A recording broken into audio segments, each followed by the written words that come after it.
Живописни реки, водопади, природни феномени и спиращи дъха гледки предлага туристическият маршрут, чието начало започва от Вършец, минава през Берковица, Монтана и Чипровци и стига до уникалните природни забележителности на Нишкия окръг.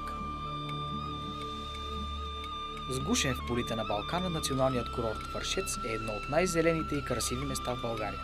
Възникнал по живописното течение на река Бутуния, градът съчетава по невероятен начин всички необходими условия за почивка – еко и спа туризъм, спорт, климато и балнеолечение.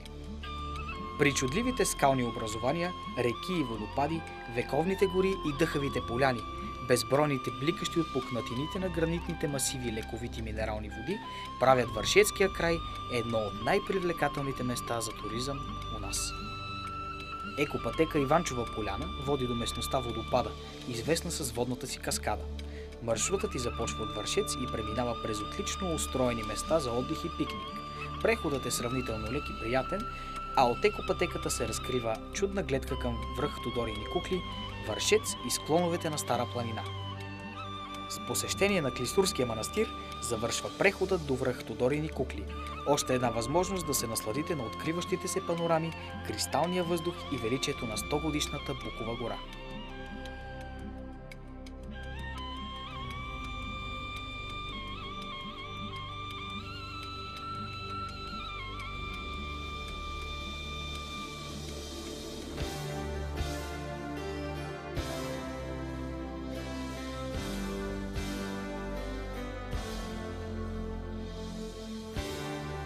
Умерен климат с мека зима и прохладно лято, девствени букови и смърчови гори, живописни реки и обширни поляни с горски плодове правят Берковския Балкан незаменимо място за почивка, спорт и туризъм.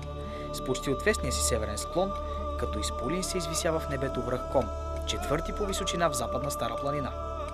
В подножието му е природният резерват Горната Кория, а ако сте любител на тишината и зимните спортове, посетете комплекс Ком.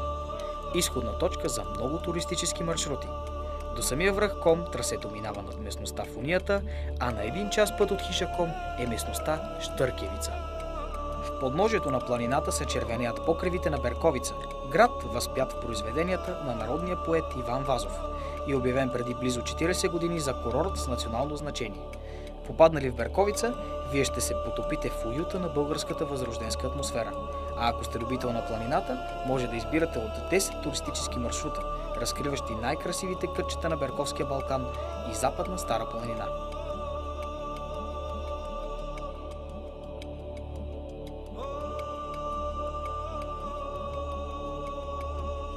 Административният център на областта, град Монтана, привлича не само ценителите на историята и културата, но предлага възможности и за една незабравима почивка сред природата. Разположена в подножието на Западна Стара планина, Монтана е в близост до редица планински екомаршрути и места, подходящи за летни и зимни спортове. От хълма Калето се открива красива гледка към целия град, а местността Синия вир е едно незаменимо за екскурзии в летните горещини място. На 16 км от Монтана е хижа Ком, в непосредствена близост до която е ски пистата, предлагаща чудесни условия за зимен спорт.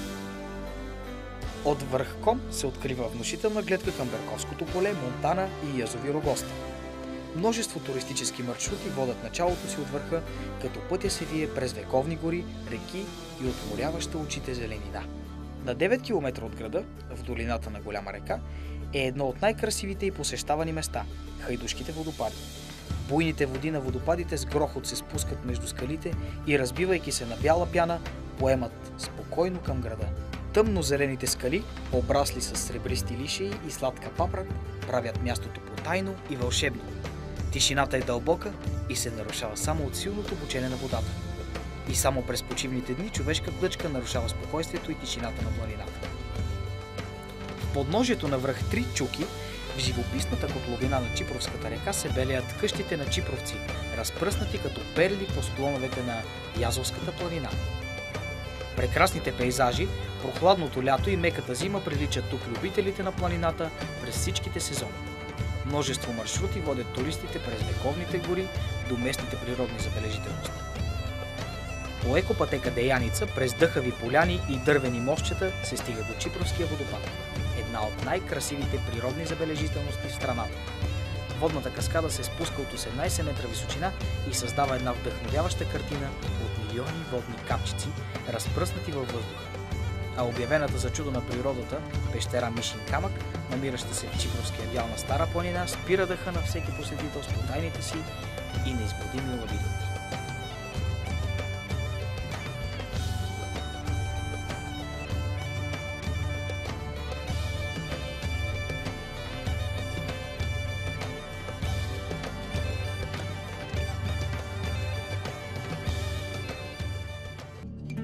В Нишката котловина, там където река Нишава се влива в Южна Морава, е построен град Ниш, отправна точка за различни туристически маршрути, преминаващи през красиви местности и природни забележителности. Едно от тях, на 25 км от града, е Боянине воде, райско кътче, обгърнато в тишина и кристален планински въздух.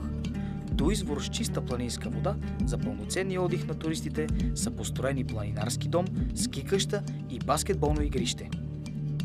С лифт може да стигнете до ски пистата Соколов камен, а няколко екопътеки водят до величествените възвишения на Сува планина. Бистрият извор, красивата гледка и ловните специалитети в близкия ресторант привличат туристи в местността Каменички Вис, любимо място за еднодневен отдих на местните хора. На 14 км от Ниш се намира и красивата Царянска пещера, изтъкана от безкрайни коридори и зали, причудливи природни форми и цветни отблясъци.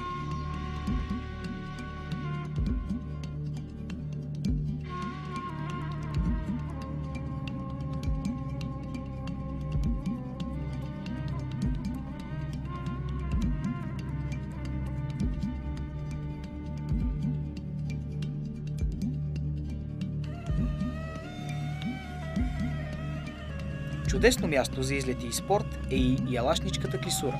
Тесен път между красиви скали, маркирани пътеки и изградени специални места за отдих, красив водопад и останки от римски укрепления приличат тук туристи от цялата страна.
Внушителни отвесни скали, а между тях живописно криволичи река Нишава. Това е Сичевската клисура. С уникалните си природни форми, резки склонове, множество пещери, заслони и впечатляващи гледки, клисурата е едно от най-красивите кътчета в близост до Ниш. В дефилето се срещат редки растения и местообитават защитени видове птици. За любителите на спорта има красиви условия за планинарство, рафтинг и риболов.